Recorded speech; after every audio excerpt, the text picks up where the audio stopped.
టీడీపీలోకి భారీ వలసలు, నిర్మాణ రంగానికి అండగా ఉంటా గంట.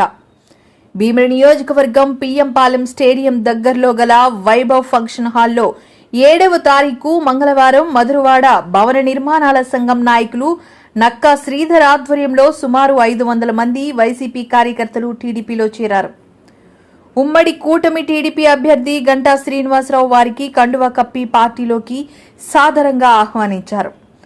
అనంతరం భవన నిర్మాణదారులు మరియు భవన నిర్మాణ కార్మికుల ఆత్మీయ సమావేశానికి ఆయన పార్లమెంట్ అభ్యర్థి మొతుకుపల్లి శ్రీ భరత్తో కలిసి హాజరయ్యారు. భీమిలి బిల్డర్స్ అసోసియేషన్ తరపున బిల్డర్స్ అసోసియేషన్ అధ్యక్షుడు పోతిన శివ, నక్కా శ్రీధర్ తమ న్యాయమైన డిమాండ్లను ఉమ్మడి అభ్యర్థులకు తెలియజేశారు.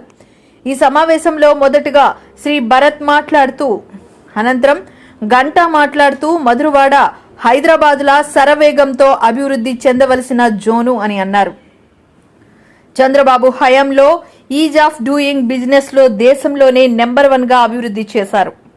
దీనివల్ల బయట నిధులు ప్రవహించాయి. అది జగన్ హయాంలో రివర్స్ అయింది. చంద్రబాబు లాలు గ్రూప్ లాంటి ఒక పెద్ద సంస్థతో ఒప్పందం చేసుకుంటే ఇప్పటి ముఖ్యమంత్రి దాన్ని తరిమేశాడు.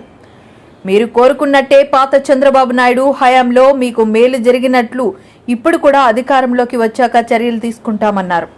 ఈ కార్యక్రమంలో భీమిలి టీడీపీ నియోజకవర్గ ఇన్ఛార్జ్ కోరడ రాజాబాబు మరియు ఎర్రగడ్డ జీవన్ కుమార్, టీడీపీ 6వ వార్డు అధ్యక్షుడు దాసరి శ్రీనివాసరావు, 6వ వార్డు జనసేన అధ్యక్షుడు సంతోష్ నాయుడు, విఎస్ఎన్ చంద్రరావు, నక్కా శ్రీధర్, కేవీఆర్ క్యాటరింగ్, గురే గురునాథం, పోతిన శివ మరియు ఎర్రగడ్డ జీవన్ కుమార్, తమ్మిన శ్రీనివాస్ మరియు భవన నిర్మాణ కార్మికులు పెద్ద ఎత్తున పాల్గొన్నారు.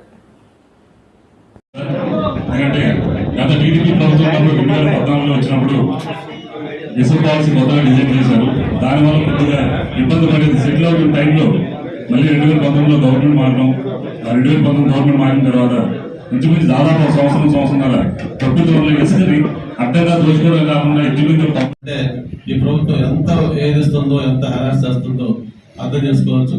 ఈ సందర్భంగా మన విశాఖపట్నంలో కూడా ఎక్కువ మంది ఈ కన్స్ట్రక్షన్ ఫీల్డ్ లో ఉన్నారు, డిపెండ్ అయి ఉన్నాడు.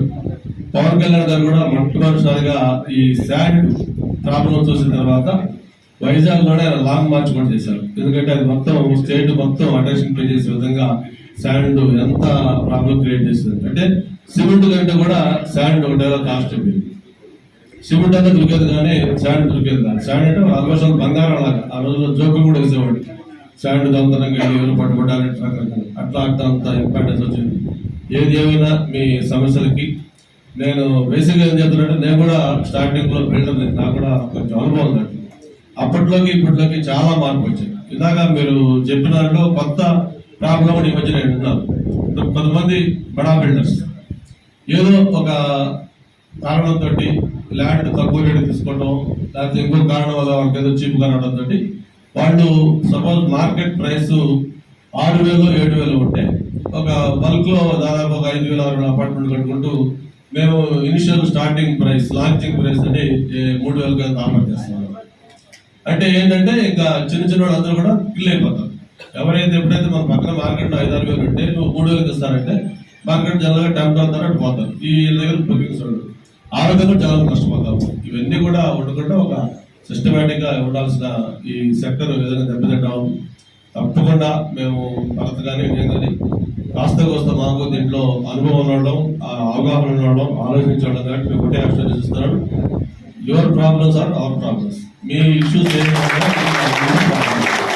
చాలా స్పష్టంగా మీ సమస్యలు అందరూ చెప్పారండి పెద్దలు.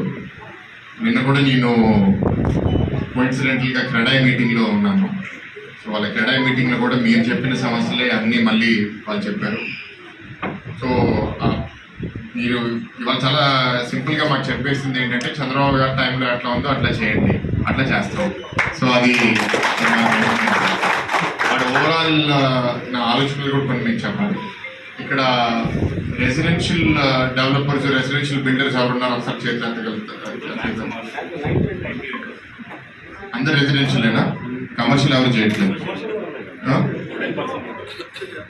ఓకే, అంటే ఈ గవర్నమెంట్లో ఈ రకరకాల ఇష్యూస్ చెప్పారండి. ఇప్పుడు అప్ ఫ్రంట్ మనం కట్టాల్సిన కొన్ని ఫీజు కూడా ఈసారి పెరిగిపోయింది. నిన్ను అడిగింది ఏంటంటే రిజిస్ట్రేషన్ టైంలో మేము కట్టగలిగితే మాకు అప్ ఫ్రంట్ బర్డెన్ తగ్గుతుంది అని. సో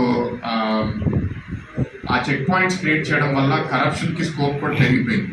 ప్రతి స్టేజ్లో మనం ఎవరిలో సాటిస్ఫై చేయాల్సి వస్తుంది, దానివల్ల మనకి ఇబ్బంది వస్తుంది. అండ్ ఈ ప్రాసెసెస్ కొన్నిటి వల్ల డిలే అయిపోతుంది. మీరు 4 నెలలు 5 నెలల్లో చేయాల్సిన సంవత్సరం పట్టేస్తుంది. మైనింగ్ పర్మిషన్ అని, ఇంకేదో పర్మిషన్ అని. ఈ corruption, delays and up front మీరు ఎక్కువ పెట్టుబడి మీ జేబు నుంచి పెట్టాల్సి వస్తుంది. కాబట్టి మీరు ఎక్కువ ప్రాజెక్టులు చేయలేకపోతున్నారు, లాభాలు కూడా మీకు ఎక్కువ రావట్లేదు. అండ్ ఇలాంటి వాతావరణంలో బాగా ధనికులు బాగుపడతారు, కానీ పైకి రావాలనుకున్న వాళ్ళు ఇబ్బంది పడుతున్నారు. అంటే 1000 కోట్లు ఉన్న రియల్ ఎస్టేట్ డెవలపర్ పర్లేదు, ఎన్ని తట్టుకోగలుగుతారు. కానీ 10 కోట్లు 5 కోట్ల నుంచి స్టార్ట్ చేసిన వాళ్ళు చాలా ఇబ్బందులు ఫేస్ చేస్తున్నారు. అంతేనండి. మరి ఈ ప్రభుత్వం అనేది ఏంటి? పేదలకి పెత్తందారులకి పోరాటం, వాళ్ళు పేదల వైపు, మేము పెత్తందారులు అంటాం. ఇప్పుడు ఏంటంటే పెత్తందారుల వైపు ఉన్నది వాళ్ళు. అంటే ఇవాళ 1000 మంది రియల్ ఎస్టేట్ బిల్డర్స్ ఉంటే దాంట్లో 5-10 మంది ఎలా మంచి చెందాలో వాళ్ళ గురించి వాళ్ళు ఆలోచిస్తున్నారు తప్ప మిగతా 990 మంది గురించి మర్చిపోయారు. ఇప్పుడు గెలిచిన ఎంబీబీ బిల్డర్స్ బాగుపడింది, రకరకాల ఇబ్బందులు వాళ్ళు చేసుకున్నారు. అరబిందోని ఇక్కడ తీసుకొచ్చి దశమల హిల్స్ అంతా వాళ్ళకి అంటగట్టేశారు, 20-25 ఎకరాలు డెవలప్మెంట్. సో అతి కోటీశ్వరులు 1000 కోట్ల ఆస్తున్న వాళ్ళకి మాత్రం బాగా చేసి పెడుతున్నారు. ఇప్పుడే ఏదో వ్యాపారం చేద్దాం, 1 కోటి రూపాయలు 2 కోట్లు 3 కోట్లు పెట్టుబడితో వచ్చిన వాళ్ళని మాత్రం తొక్కేస్తున్నారు ఈ పాలసీస్ వల్ల. అంతే కదండి. ఎవరు పేదల పట్ల ఉన్నారు అంటే మీరు పేదవాళ్ళని నేను అనట్లేదు, కానీ ఆ పెత్తందారులతో కంపేర్ చేస్తే మీరు తక్కువే కదా ఆస్తి, అది చూసుకోండి. నెక్స్ట్